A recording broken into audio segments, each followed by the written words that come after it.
Another day, another bazaar na naman tayo. Day 238 na tayo. Ay nakita niyo, sarado pa po yung mga mall dito ngayon. Kasi maaga pa po. Ito yung behind the scenes bago ang storm, diba? Kasi alam ko po susuportahan niyo kami at masasold out po kami na maaga. Ayan, mapapansin niyo. Close po po. If you're wondering, ano bang meron kapag hindi pa bukas ang mall, yan. Kita niyo puro may mga cover pa. Wala pa masyadong tao. Yung winawanhan ko na lang to. Ingat lang, rampa kasi, di ba? Okay, ayan. Ito yung bazaar natin doon sa gitna. Activity center. Yan, activity center.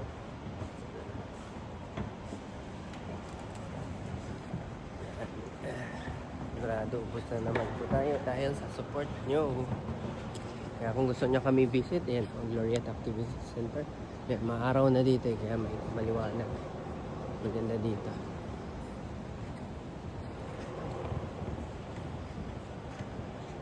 Doon tayo sa gitna. Yung naghanap ng canteen dyan po yun. Bababa ka lang dyan sa bread. Kung naghanap ng murang lutong bahay dito sa Glorieta.